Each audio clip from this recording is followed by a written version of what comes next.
On this episode of Narcissist Apocalypse, we talk with an abuse survivor named Jenna Lee. And Jenna Lee was in a relationship with an abusive firefighter. It's a story of mirroring, future faking, love bombing, and control.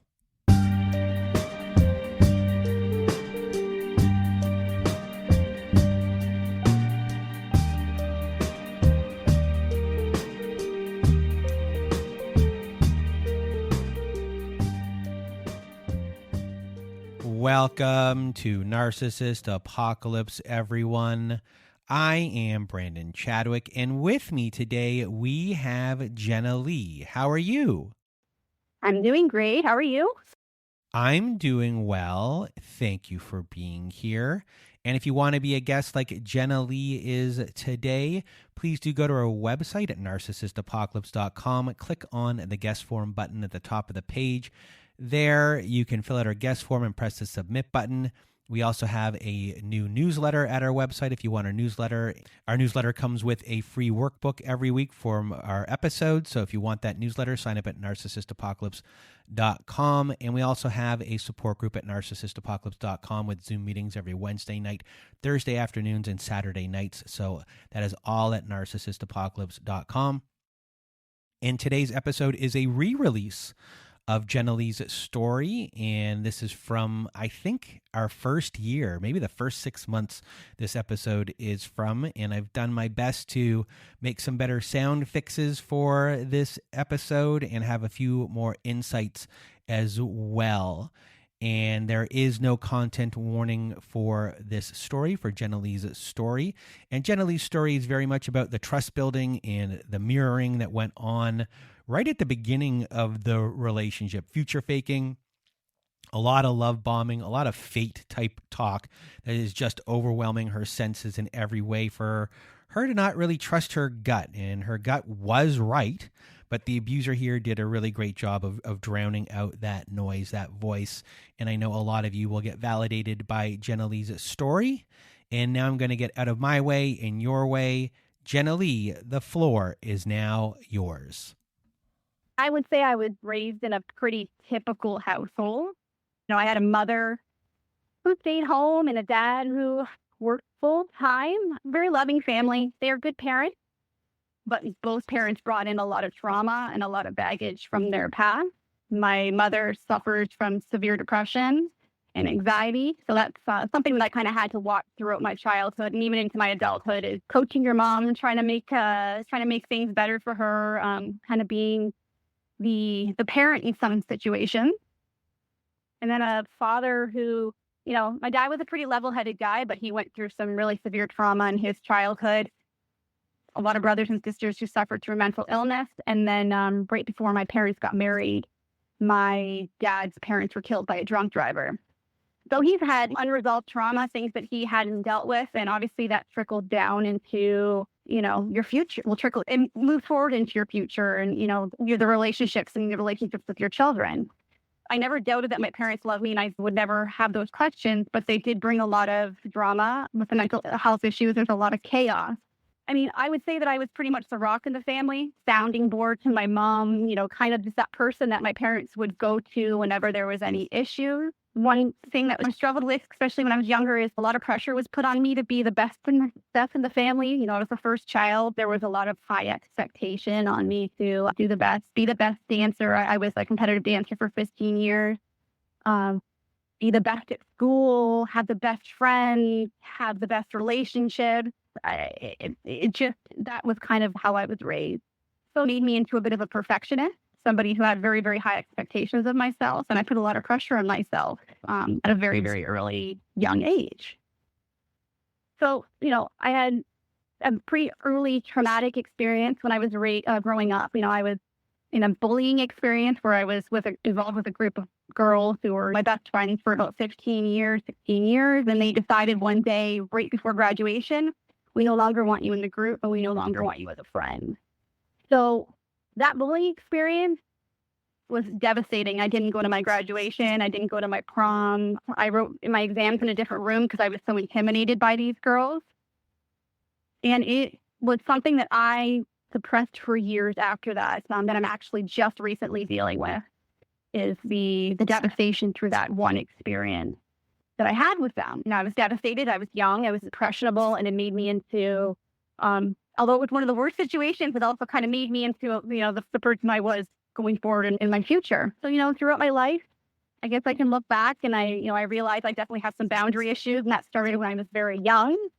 I was successful, confident, I was determined growing up, but I had those boundaries issues, and it was getting worse in my personal life. In my early 20s, I was pretty much a workaholic. I was determined to prove to anybody in my past that I could do this all on my own. And I think especially from just the way I was raised and compared to even the situation with the girls, I felt like I had to prove something to somebody. So you grew up, had a bit of parentification. You became the family rock, perfectionist, achiever. You were devastated from the friend loss. You also have boundary issues, and you are looking to prove yourself to everyone. You grew up having to be the best. And then you eventually meet the person that the story is about. So tell us about this first meeting. I met him on Bumble.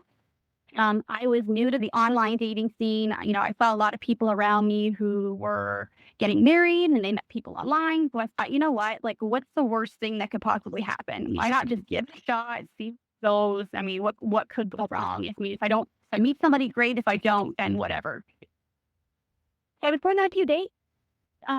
But after the dates, I just wasn't feeling it. I didn't feel a connection or a chemistry with some of the guys I was going out with. So I was starting to feel a little bit discouraged. Maybe this just isn't the route for me. So I remember actually after one date, one night that I was on with somebody, I remember going home and saying that I'm done with this. Like, I can't keep going on these dates and not feeling anything. It's becoming very discouraging.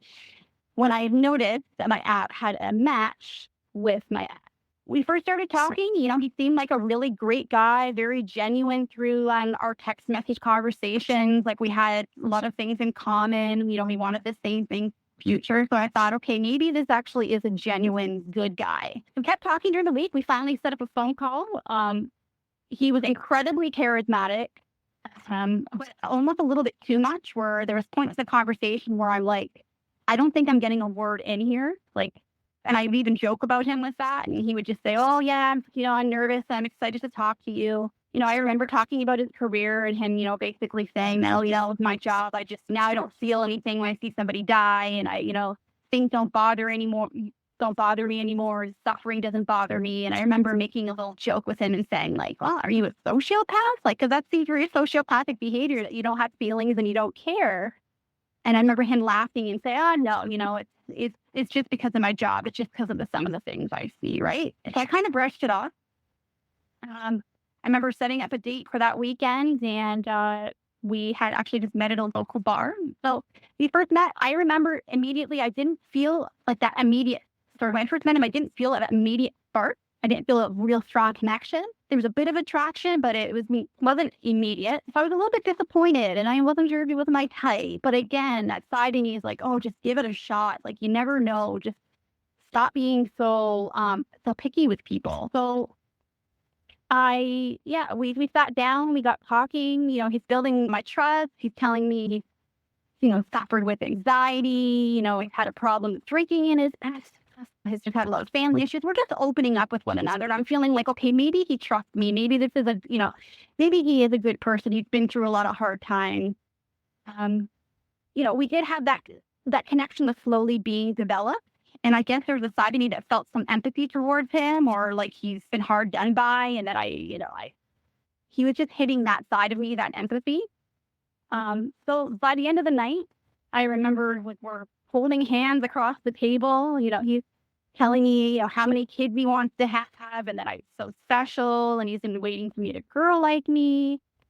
And I guess where I was in that point of my life, that point in my life, I felt validated by that, and I felt like the things that I really wanted were, okay, finally somebody talked to me about kids. Finally somebody talked to me about wanting to get married one day. And, I'm a 32-year-old woman who's looking for those types of things. I'm finally feeling like maybe I met somebody who's genuine and who wants the same things as me. So again, trust was gained during that first meeting, and just his openness. And, he had talked to me about his his mom and dad being very hard on him growing up, and that his brother was the golden child and he was the black sheep of the family.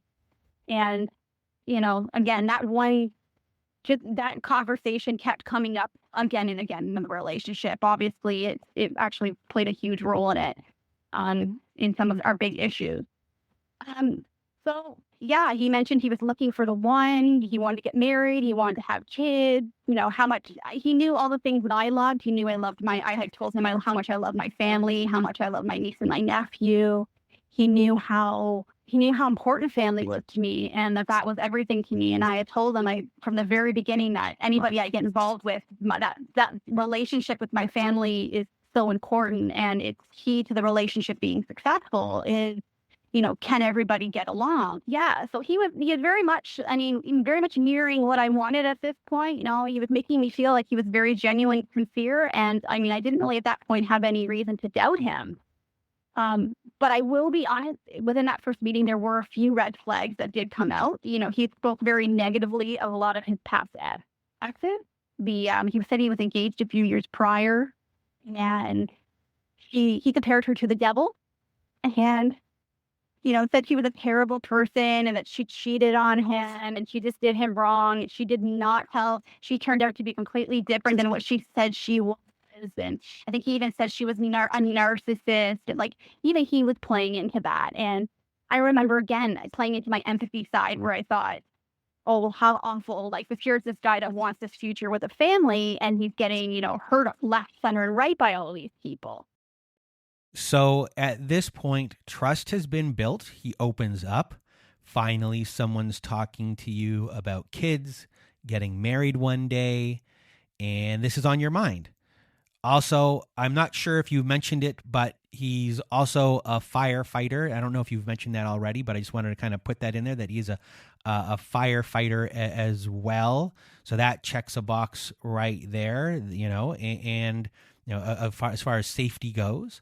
And this person has also used the victim card. He's a black sheep, plus his exes have done him wrong, so he says. So you have a lot of empathy for him, and there's a lot of mirroring going on. He was portraying himself to be every single thing that you wanted. So what happens from here? We set a second date up. I remember, this is where some of the boundary pushing started to really happen. The second date he set up, he said, let's have it at my house. Again, a bit boundary pushing for me because I'm somebody who's like, okay, maybe that's a little bit too soon. We've only got to have one date. Maybe we need to go do some more stuff outside of the house before that. But he had a really good way of suckering me in and making it seem like his intentions were pure in everything he did. So anyways, I agreed to it. I ended up going over after work one day, and I remember walking into his house. And again, let's keep in mind, he's known me, he's just me once. He was all over me. I didn't even have a moment to digest even what his house looked like. He had me, picked up, swinging me around the house. It was very overwhelming. So yeah, it was just, he was always just too much. There was just too much. And it was almost just like he was doing that. It was, I'll be honest with you, it was sort of creepy and almost like, I look back on it now and think there was a bit of an obsession to it. Like he was obsessed.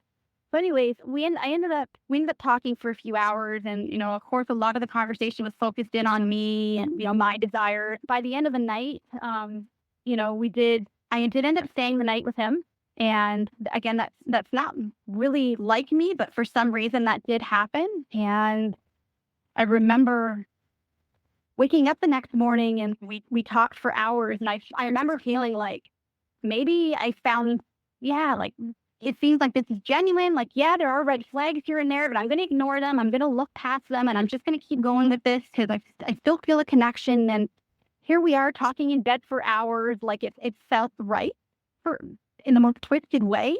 I remember before I left his house, we had coffee, and I remember saying basically, we were just talking about things in general. I said how I love to go for drives during the day. On the weekends and go and look at houses, and it's just always been something I love to do. I love real estate and I love looking at property. And I remember him looking at me dead in the eyes and saying, this is how I know we're supposed to be together. And I remember thinking okay, like, I don't even know if I'm 100% in this. Like, the second time I'm meeting you, it feels a little bit too soon. But again, the dream is still there. I'm still in the back of my mind thinking, okay, Jen, just give this an opportunity to develop. Allow it. Allow yourself to give somebody a chance and to trust somebody and to think that somebody's intentions are pure for once, right? So yeah, and that kind of plays into the whole relationship is the fact that he never gave me an opportunity to figure out my true feelings for him early on from the get-go. I can't even say I was love bombed. It was just like it was love bombed almost seems too gentle. It was almost like I just was like love tsunamied with all of this information and how wonderful I was and how beautiful I was and how fantastic. And I was this dream girl and I was this everything he was looking for. I consider myself as somewhat of a guarded person and very private. And it takes a time for me to warm up to people and for people to gain my trust. That's just from past experiences and past trauma. That's how I have been. So the fact that he could go in and do all of this and, the only way he could do it is by overwhelming me. And it was too much. And I was completely in a love fog and I didn't know what was left from right. And I just thought, okay, well, I have to keep going. I felt like there was always a side of me that just was going, this little voice in my head that just said, just keep going, keep trying, keep seeing. Maybe you'll, maybe this is the person for you. But yeah, 2 or 3 weeks in, he sent me a message saying, hey, I've got a surprise for you when you come over tonight. I've got something for you. Okay, so I'm thinking, okay, wait, maybe he's got like tickets to a movie. I don't know, like what, maybe who knows what it could possibly be. So here I am at work thinking the whole day of what possibility he had for me. He wouldn't tell me.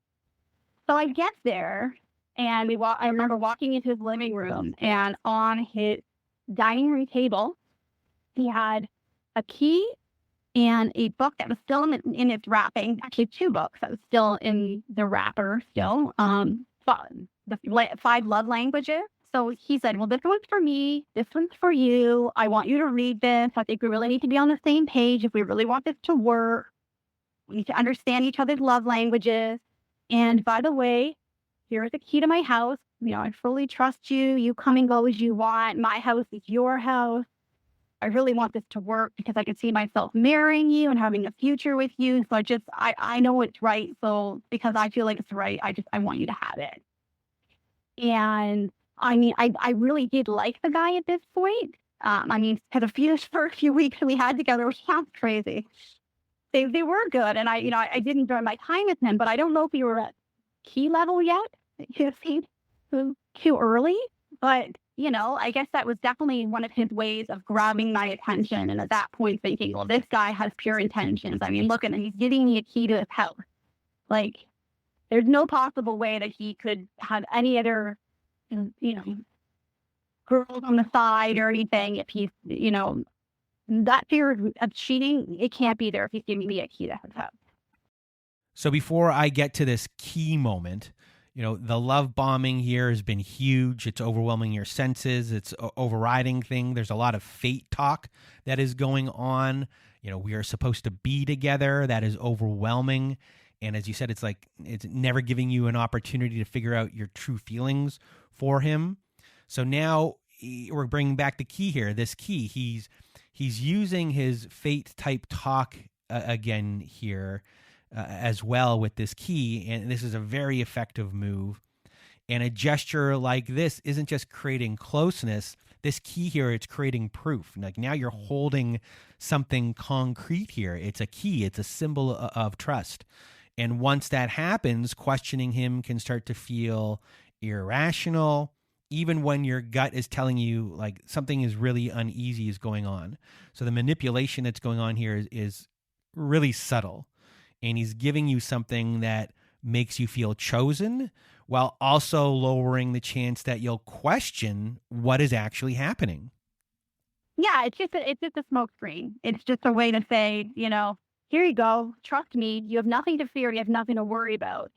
And then kind of the side, go, haha, sucker, you're an idiot. Now I'm going, you know what I mean? Like it was just an illusion. So yeah, I would honestly say though, at this point, I really, and it's very early on, and it sounds crazy to say it, but I really trusted him at this point, and I didn't think that his intentions were bad. So I just kept going with it. So the one thing I want to establish too is that going on within the next month or two, we did have a lot of good times together.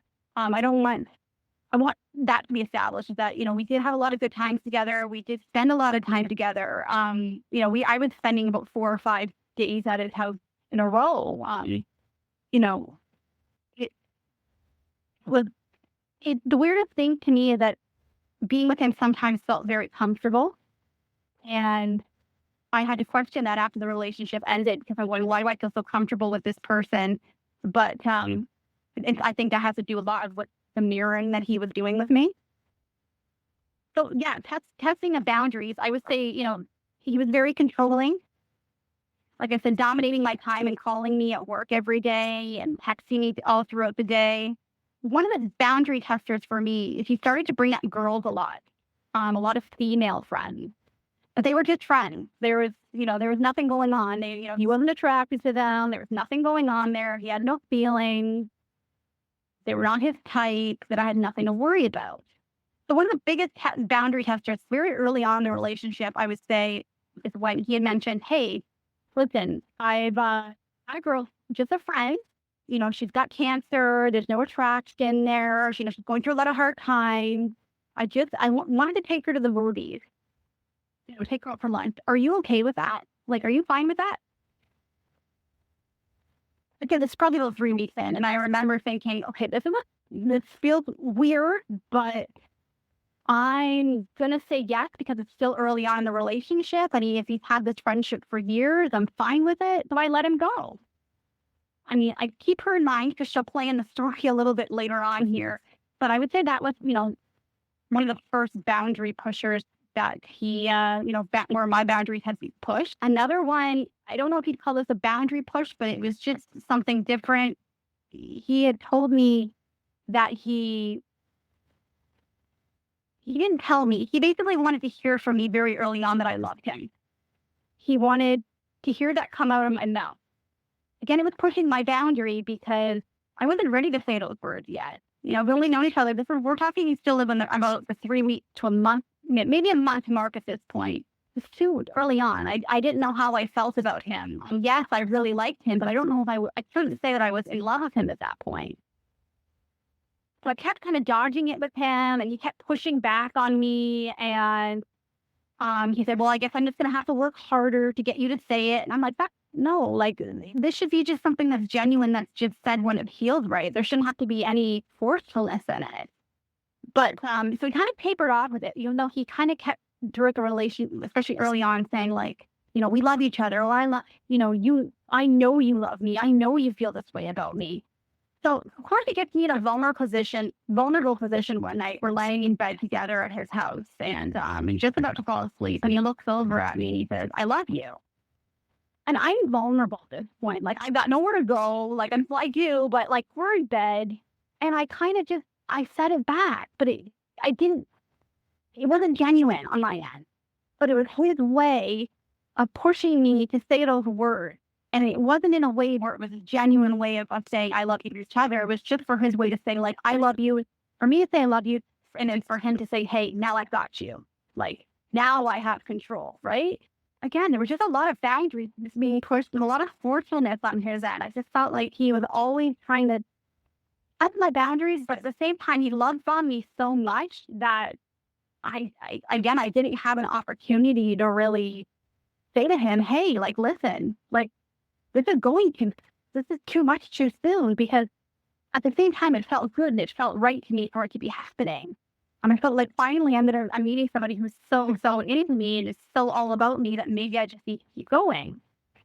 So a lot of the things he also would say to me is he knew cheating was a big one for me. So would always, he pretended to be somebody who would never cheat on me, say, oh, I'm so loyal. You never have to worry about anything. I would never do that to you. All my other firefighter friends, they cheat on their girlfriends and their wives, but I'm that exception. Don't worry about me. I would never do that to you. I mean, that was obviously not the case whatsoever. So what I'm going to just kind of get into is a lot of his love bombing started to turn into aggression, or he had aggression with love bomb. So I'm going to kind of go through a few situations and kind of explain how that came out. So the first situation is when I actually first met his friends. And this was the first time where I really kind of saw a different side of him, where I actually kind of grew to be a little bit fearful of him. So before meeting his friends, he spoke of his friends very negatively, kind of like he was above them, or like he felt like he was, too good to be their friends, which I always thought was a little bit arrogant, to be honest. So when I first met his friends, I kind of just jumped into the group. I, started talking to the girls and, just getting to know them. And all of a sudden, he kept coming up from behind me and aggressively massaging my shoulders. Like, not in a playful, cute way. Like, I'm talking like full-on aggression. And he was hurting me. And I remember telling him, like, stop, like, why are you doing this? And the other girls that, are sitting there, like, looking at him, like, what are you doing?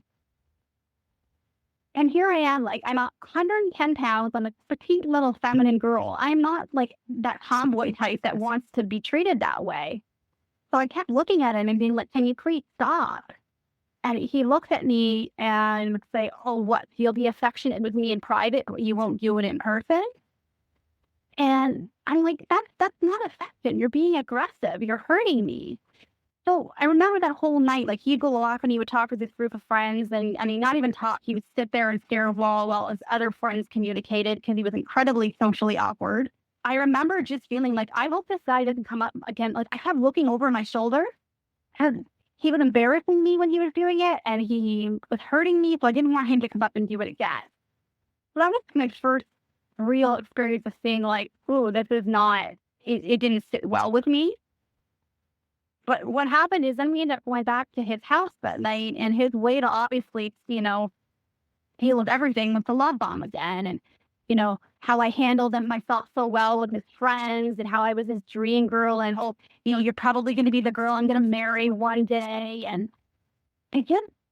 again, he took a situation where I started to get my guard up, and I think he could tell I was getting a little bit, my eyes were being opened a bit. So then it was his way of coping and dealing with it was just, okay, well, let's just slam her with more love bombing to kind of distract her from what just happened. Let's bring up children, and that's going to keep her going. So, I mean, again, just another example too, with where his aggression was just, I met another one of his friends, and, he had one of his buddies over for pizza one night, and, we're all sitting and talking. Usually I carry the conversation most when we're around other people, because he was very socially awkward, and he just didn't know, he couldn't carry a conversation properly in a group setting. It was like foreign to him. When he did carry a conversation though with me around, it was to make little jabs at me. Like, oh, when she's here, her hair sheds so much, I have to spend like an hour cleaning it out of the shower drain, and making little jokes and jabs at me. And I remember his guy friend looking over at me and saying, like, I hope you're giving it back to this guy. Like, I could tell he was getting upset with how he was talking about me or talking to me. So again, it was another thing where it's just like he had to just poke. Like, he had to poke at me. But then again, at the end of the night, when his friend left, let's love bomb. Oh, you're the best thing. My friend loved you. You're wonderful. I can't wait to have a future with you. Like, that was, again, he could tell that I was getting agitated, so he had to deal with it by love bombing again. Did you ever get the sense that his friends didn't like him at all? Oh, yeah. You can always tell by people's looks on their faces that they were super kind and wonderful to me, but I can almost see the look in their eyes as if, like, what are you doing, girl? Like, you know who this person really is? Which at the time didn't clue into me, but obviously after the fact, I really realized that there probably was some, like, why is this girl putting herself through this? Or we know who the real guy is. This isn't going to last. You know what I mean? So yeah, it's just, very early on, he was very much somebody who he had to, there was the situation where he had to implant thoughts in my head, where he would tell me very early on, you are very important to me. And every text message that we had, and anytime we said goodnight, in bold letters, you are very important to me. every conversation, that's how it had to end. And at first you think it's sweet and you think it's cute, but then after a while, when somebody's like saying it all the time, it's almost like they're constantly trying to tell you, haha, don't look anywhere else. You're very important to me. Like, you got nothing to worry about here. Like, I remember the first time he actually said it out loud to me, I was in his bed and he pulled me over towards him and held on to me tight. And in my ear, he whispered those words. And I remember feeling like, ew, like, this doesn't feel right. But at the same time, you feel so overwhelmed with the fact that somebody adores you, or you think adores you so much that you're thinking, oh, okay, well, maybe this is just the way that it's supposed to feel. I don't know. It felt very forceful and almost kind of like he was trying to brainwash me into those words, like repeat them constantly over and over again. And maybe I can, it'll make her stay. She's never going to leave if she thinks that she's so important to me. So yeah, I guess that kind of trickles into, very early on, he planned a trip for us together. I'd say probably within the first month, he's like, oh, let's go to my parents' condo in Florida. I'll pay for everything. I'll take care of everything. I'm like, I'm good. Like, I work. I can take care of my own stuff. Like, just tell me how much it's going to cost. I can handle it. But anyways, we ended up going, and I'll be honest, the first half of the trip was fine. We had a good time together. I mean, I want to stress there was some normalcy to the relationship, and it wasn't all chaos all over the place. There were moments and sections in that relationship where it was actually very normal and very much like a relationship. I remember we were at his parents' condo. It was down by the beach, and he had noticed that a guy was checking me out at the beach, and I guess he ran up to me to basically tell me, oh, yeah, you're never going to believe some guy was looking at you, and almost like he got a little bit of a thrill out of it or something. Again, range. He did that consistently in our relationship. And I remember as we're walking back to the condo after being on the beach, I said to him, listen, like, you're not upset about that, because he's starting to get a little bit quiet, that somebody was looking at me or somebody was checking me out. And I didn't want him to, like, listen, you're not bothered by it, are you? And, that I don't want, like, who cares what other people think of me? Like, I'm with you. I'm happy with you. Like, I want to be with you. Like, don't be insecure about it or anything. You have nothing to worry about. And I remember him looking at me saying, I can get any girl I want. My cooking can get me any girl I want. Like, and I remember it just, again, the tone of it was such aggression, and it was looking at me like, you're so replaceable. Don't even worry about it. Like, I can get somebody at the drop of a hat. And I remember, like, my heart dropping and feeling like, wow, here's some person who's love bombing me so much. And they basically just tell me that I am easily replaceable and don't worry about it. I can get any girl I want. So I'm upset. We go back up to the condo, back to his parents' the room, and he knows that, I feel differently at this point, and he knows that I'm being strange. I'm a little bit more quiet. And, he goes, no, what's wrong? What's wrong? I said, I just need to go for a walk. I just want to go for a walk. I want to kind of digest a few things. And my way of coping and my way of dealing with situations is usually to walk it off and just figure it out and come back with, more of a clear head. But he refused. He wanted to know what was going on. And that's where I really stood up for myself in that moment. And I said, listen, like, what you did downstairs and what you said, it really hurt me. And my past, and the things that have, hurt me deeply, and being cheated on. And I don't understand why you had to go there. And of course, back into the whole bombing and just saying, don't worry. Like, I'm sorry. I never want to hurt you. You know how special and how important you are to me, and you're the world to me. And I'd never hurt you, and all of this stuff. So again, it was brushed off. But I would say that at that point, there was a shift, because I stood up for myself in that situation, and that's where I could tell going forward in the relationship, he was going to start to ramp things up a lot more. And he was going to start gunning at the things that were my fears. So yeah, came home from the trip, and then within a few weeks after, within a week or so after that, he had made the suggestion of meeting my family. And keep in mind at this point too, he had brought up his family. I guess he wanted to have me for Easter dinner, and he said, "Listen, my family is not ready to meet you yet. They're not over my ex. They're not over the situation, so they're just not comfortable with meeting somebody so early on." And I thought, okay, that's fine. Like, whatever. It's still early on in the relationship. Obviously, they had a good connection with your ex, so therefore, like, what are stuff actually a good thing? But yeah, then it was kind of there was a shift. All of a sudden, now he wanted to meet my family. So yeah, I was super excited. I finally thought, okay, so honestly, it's really, the trip went well. He wants to meet my family. Things are headed in a good direction. So the next situation was definitely, I would say, the most eye-opening experience for me, where it really it really bothered me, and I saw the mask, the narcissistic mask that that mask that they wear. This is where it really fully dropped for me for the first time. My mom is the type of person where she's incredibly loving, and she's incredibly, a bit too much with the emotional, like she gets way too excited, and I think she was just very excited for me. So during that night, my mom started to snap a few photos of him, just randomly. Photos of us, photos of him, just out of excitement. No big deal. So night comes to an end. Everybody's saying goodbye. I thought the night went pretty decently. He was acting a little bit odd during the night. He was a little bit more quiet than usual, but I didn't really make anything of it. So we leave my brother's house, get into his truck. And just before the door can even shut, he looked over at me. And it was like this look in his eye, like, "You're going to get it," look. Like, basically looking and said, just to let you know, if your mom ever looks at me that way, or ever snaps shots of me like that ever again, she's going to have a problem, and we're going to have a problem. And I remember going like, what do you mean shot?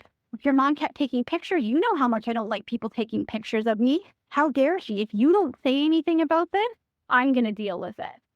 I'm going, and in that moment, what I'm feeling is, okay, I'm afraid of him. Like, I feel fearful of him because he's being very aggressive with me, and he's basically yelling at me at this point. Two, I'm afraid of losing him, because now it's a matter of he's not getting along with my family. Like, he's already finding fault. So what if he's done? He doesn't want to be with this type of be around my family. And then three, that what if he can't handle situations with my family going forward, right? So I had all these thoughts going through my head, and honestly, I was devastated. I was terrified. I had no idea what just happened, because I just saw a completely different side of this person that was so aggressive. So we end up going back to my house, and again, by that point, I'm just I'm defying myself. And we walk into my house, and he starts hugging me and kissing me. It's like all of a sudden this shift, this snap, like nothing happened. Meanwhile, I'm standing there, I'm absolutely devastated. Like, I have no idea what just happened. This is one of the turning points in the story, because now this relationship is no longer about just the two of you. Now your family is inside this tension. And once that happens, you're no longer just trying to manage a relationship. You're trying to manage the relationship, his reactions, your family, and your own fear all at once.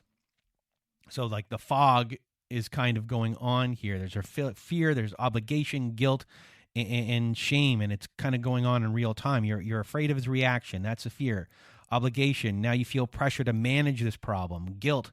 You're feeling like you're being pulled between defending your family and protecting the relationship. There's a guilt of who you're going to be loyal to here. And then there's shame. You're confused about what is going on. You're trying to make sense of something that should never have happened in the first place. And this type of shame that is occurring here, does this become isolating for you? Because in a lot of cases for people, this is how isolation can happen. It can come from this shame. So is this isolating for you? Yeah, like he knows, or at least targeting the things that I love, and that I told him I really value at this, from very early on, he knew that. Yeah, he was targeting my family, and I felt a mix of defensiveness for my mom and my dad and my family, my brother and my sister-in-law, like they were nice enough to have this guy over, and all of a sudden now he's acting this way. And then I also felt defensive towards him because I go like, well, here's this person I care about, and they, my mom did something that bothered him, and I don't want to lose him over this. So there's just very conflicted. I'm anxious. Like, I don't know where to turn. And, here I am telling my family, like, one thing, and I'm saying, oh, no, he's great. Like, things are going well, because at moments they were. But then I would get hit with these little things here, these little songs of, like, aggression here and there where I didn't know what was going on. I was very, very confused, and I just, anytime I started to catch on, I felt like that was the point where he would then feel that his way to resolve it was just to tell me how wonderful I was. So here I am thinking that this guy has real good motives for the relationship, and meanwhile, it's completely not that way. His motives were very, like, sadistic and insidious at this point. Like, he just wanted to, looking back on the relationship now, he was looking to destroy me. And he was looking to use anything that I held with value and love and regard, and he was looking to destroy it. Keep in mind, at this time, we're still seeing each other 4 or 5 times a week, but there was a shift in his personality. He basically at that point said, like, okay, well, like, I guess I'll see you on the next weekend. Like, I'm going to be working during the week, and I'm going to be busy with the house renovation. So, you go do your thing, and I'll go do my thing, and we'll see each other on the weekend. Which, again, is not like him. We were together all the time. And it just something felt off. He'd make little jokes or remarks saying, yeah, like, something about being in a dead-end relationship, or he'd hear something on TV and saying, yeah, like, kind of like what we are in, and then go, oh, don't worry, I'm just kidding. Like, I didn't really mean that. I'm just joking, right? Just little digs here and there, or little things to get my mind going. No, yeah, I think he knew. Yeah, I think he was, smart enough in his ways to know that he still had to do trickles of love bomb here and there to keep me, because he couldn't go into the evaluation mode, because I think he knew I was a bit smarter than that, and I may have just been like, no, like, we're done. Yeah, at this point, I'm feeling quite isolated from my family. I'm feeling like I can't have these conversations or discussions because they see the relationship in a very different way. I'm starting to feel more anxious around him. He's amping up these remarks that are making me question the relationship. I'm not seeing him as much. He brings up then at this point, I had known he had, I think very, very early on, I told you about the friend that he had took out for to the movies and for something to eat. The girl that he said had cancer. Like, during this phase, this act right here, I had asked him, I said, like, how's she doing? How's she feeling? You haven't really brought her up much. And I remember her looking at me and saying, like, yeah, I think she liked me. We don't talk anymore. And I'm going, like, somebody that we're being very descriptive about the type of character that they had, and how caring you were, and how strong of a person you thought they were. So that's where things started to, like, click. Like, I don't think that, like, who knows that's what, if she even had that, or if he made that up so that he could go out with her. I guess the final week prior to the final end, I just knew something wasn't right. My gut was going. I was literally at this point starting to get an actual physical reaction from being around this person. Like, there's maybe 2 or 3 times where I had to run to the bathroom to throw up because I felt so anxious and so sick. And I'm not somebody who suffers from anxiety or depression or anything like that. We all dealt with situational anxiety. This is different. This was like, I can't even be around him, and he would say things that would get me so anxious that I would have to, jet line it to the bathroom just to get it out of my body, all this anxiety and anxiousness. Yeah, I remember that week, the week of the end. I remember on the Wednesday him saying, hey, like, listen, I want to, a friend of mine wants to come down, and he had brought him up in the past. So I was like, okay, yeah, go. We're going to come down. He's going to come down. We're going to go for a few drinks. Is that okay? And I remember him saying to him, like, yeah, you don't have to ask her for permission. You go ahead. Like, that's fine. Well, just Friday nights we usually spend together, and I just want to have respect for you, and I want to ask and make sure you're okay with it. So, yeah, that's fine. You go do what you got to do. You're allowed to have your friends. I have my friends. that was fine. The Friday night he went out, I went out too. And then the Saturday, we had decided to spend Saturday and Sunday together. I go over and I walk into his house and, he's downstairs. He calls up to me and, I'll be up in 1 minute. So I'm sitting there waiting and I'm just, getting my shoes off, whatever. He comes upstairs and he walks right past me, like doesn't even make eye contact. And that's not like him. Usually he's more at the door, saying hello. It was almost like he was like just completely avoiding me. So I go up to him and I'm like, oh, hey, like I'm here, like, hi. Oh, you don't even look like you're happy to be here. So he started trying to start an argument with me.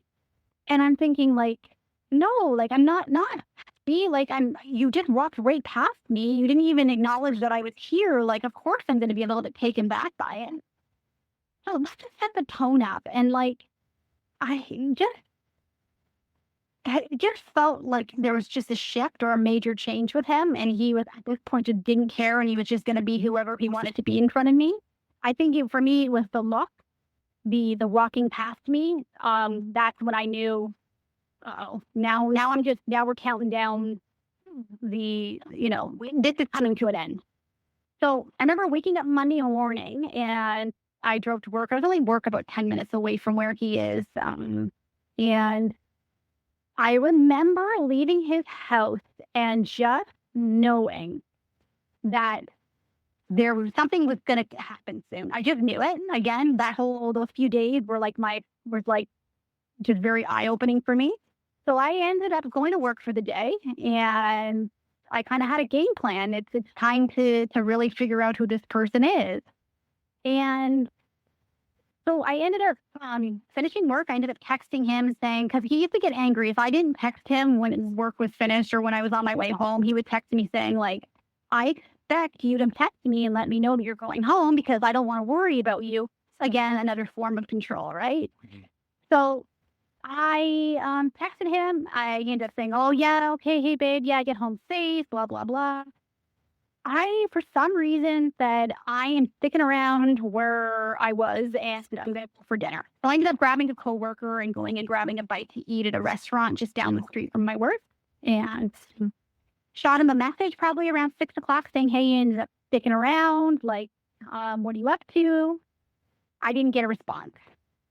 And he didn't respond for maybe about an hour and a half, 2 hours later.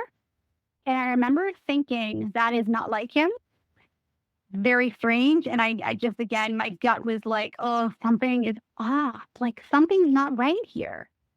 So he ends up messaging me and he says, oh, hey, babe, I was just downstairs doing laundry and my phone was up on the charger. Don't worry. Like what are you doing tonight? And what are your plans? Are you going anywhere? Are you going to be doing anything? And I remember thinking, you are not being honest right now. And I don't know why I felt that way. I just did. So I had a key at this point, and it was very much a relationship where it was a kind of a come and go. And, again, he had always told me, make sure to tell anybody she has a key. She can come and go as she pleases. She's never going to find anything. Like, he made that known. So I ended up driving to his house because I had to do it. Again, everything in me was saying, just do it. And I remember on my phone with my sister-in-law and saying, like, listen, I know something's going on. I don't want to feel like a crazy girl here, but at the same time, like, I know something isn't right and I feel like I need to do this. And I remember her saying, oh, well, probably nothing's wrong. You're just overthinking it and he's probably not doing anything. I said, no, like, I just feel like something's wrong. And I ended up pulling into his driveway and his car is not there. And I knew it. That was it for me. Like, it took for me not to see his vehicle in the driveway and to know he never parks in his garage because he's always got tools and stuff in there. That's all it took for me to know lying. Like, I just knew it. I ended up going inside and he's not there because I thought maybe in some twisted way he's like parked down the street. And you make up a million excuses in your mind because you don't want to believe the truth at that point. And nobody's there to be found. And I remember picking up my phone and sending him a message and saying, your key is in the mailbox. I don't understand why you're lying to me. Because he was pretending to be somewhere where he wasn't. And I knew, like, at that point, I just knew the relationship was done. I told you, once you start lying and start going behind my back, it's done. So he ended up messaging me probably within the next 15 minutes. Actually, he called me and saying, it's not what it looks like. It's not what it looks like. And I said, listen, I ended up sticking around because I felt like I needed to actually have a face-to-face with him and give him, let him hear what I had to say. And he ends up coming back. And weirdly enough, because I had went over to a coffee shop before he actually ended up coming home. When I ended up driving back to his house, his door was wide open. Like, he was ready for me to come in. Like, he knew that something was going to come out of this one. I remember walking into his house and him looking at me like a deer in headlights. And just like he knew he was caught red-handed. And I said, listen, what is the one thing I told you in this relationship is just never lie to me. And you're lying. And I know that something is up. I said, where were you tonight? Like, where? And I remember him looking at me and saying, I was out with a girl. And there was nothing, just straight face. I was out with somebody. And I said, like, I'm trying to look for answers. Like, were you on a date? Yeah, I was on a date with somebody. Like, I was out with someone. And I said, okay. I said, well, firstly, we're done. Like, the relationship is over. And then I remember him saying, I remember asking the question, like, so on the Friday, were you with any, like, what was going on? Just like, were you actually with guy friends? No, I was on a date. I was with somebody. And that's when I told him, I said, I think you are absolutely an awful person. I think you're a horrible person. You totally betrayed my trust. You went behind my back. You've been seeing other girls. Like, we're in a relationship here. And I said, like, I never want to see you again. And I think you're a pathological liar. And that whole time he sat there, no emotion, said, the only thing he kept saying to me is, I'm sorry. I don't want to hurt you. I'm sorry. And I know this is going to be the biggest thing I'm ever going to regret. And I wish I never did this to you. But there was no true emotion behind it. He always said from the beginning of the relationship is that he lacked empathy. I don't have empathy. You're the one that's empathetic in the relationship. I don't bring that side. So I always thought, okay, so maybe he's just a little bit less caring or cares a little less than I did. No, like he had no empathy for me. He could care less that I'm sitting there broken in front of him, totally devastated because he's been going out and dating other girls behind my back and openly admitted it. I got somebody on the wing, like, you're easily replaceable. So yeah, he didn't care. There was no tear. And I remember just handing him his key back, walking out of the house, and just saying, don't ever contact me again. Of course, he pushed the boundary. Within 5 minutes of me leaving the house, sends me a text message saying, please text me when you get home, you got home safely. So how is your healing? How are you healing? How are you doing? And maybe discuss how the abuse took a toll on you and how you're recovering, your recovering process. I would say the beginning was challenging. It was hard. It was like I was having to relive a trauma that had happened to me when I was in my early 20s all over again. It almost felt like a very similar situation. So I was devastated for the first little while. But what I started doing was obviously throwing myself into therapy, like immediately. Like, don't even think about it. Don't even just do it. So I found myself one that deals specifically with trauma, and shared fantastic. He, allowed me to vent my situation, but then she was very focused on my situation with the narcissist, but then she was very focused on my healing from my past trauma. The suppression I put, suppression of just childhood wounds, the bullying situation with the girlfriends that I had, really uncovering where my boundary issues were and where I had, some severe suppression trauma in my life that just, I almost pretended like it didn't happen. I wasn't dealing with it. And if you had any words of wisdom for everyone listening, what would they be? this might be hard for some people to maybe hear. For me, it resonated just in my healing and my way of dealing with things was sometimes you meet people like this, or you keep going over a situation over and over again to learn from it. Sometimes be a catalyst for your own personal healing or uncovering past wounds that you haven't dealt with. It's made me really look inward and realize, why do I keep going back to the same type of person? And what I was able to find is that I had not dealt with a lot of stuff from my past. I had kind of just locked it up in a box, threw it away into the ocean and said, hey, at some point I'll deal with this, but it ain't going to be now. And this situation particularly has forced me to deal with it. Well, Jenna Lee, I really want to thank you for being here, sharing your story. And your story began with trust. It started with attention, future faking, future talk, and a lot of intensity. And your abuser was a firefighter, so that added an extra layer of what you thought could be protection.